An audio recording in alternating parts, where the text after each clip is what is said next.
বিশ্বের বিভিন্ন দেশে একযোগে মুক্তি পেলেও ভারত ও পাকিস্তানের প্রেক্ষাগৃহে মুক্তির অনুমতি পেল না ঢালিউড সুপারস্টার শাকিব খান ও বলিউডের সোনাল চৌহান অভিনীত বিগ বাজেটের সিনেমা দরদ।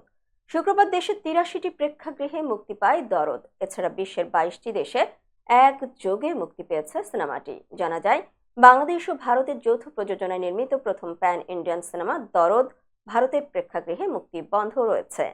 এদিকে প্রিভিউর পর পাকিস্তানেও সিনেমাটি মুক্তির অনুমতি পায়নি। এদিকে দেশের ৮৩টি প্রেক্ষাগৃহে মুক্তির পরে সিনেমাটি ঘিরে দর্শকদের আগ্রহ ছিল চোখে পড়ার মতো, কিন্তু দেশের অস্থিতিশীল পরিবেশের কারণে মুক্তির দ্বিতীয় দিন থেকেই দর্শক কমতে শুরু করে দরদের।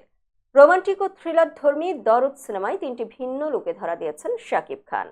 সিনেমাটিতে তার অভিনীত চরিত্র দুলু মিয়া তাকে কখনো বোকা, কখনো পাগল, কখনো প্রেমিক, আবার কখনো খুনি রূপে দেখা গেছে। উল্লেখ্য, দরদে শাকিবের সঙ্গে প্রথমবারের মতো পর্দায় দেখা মিলছে বলিউডের সোনালের।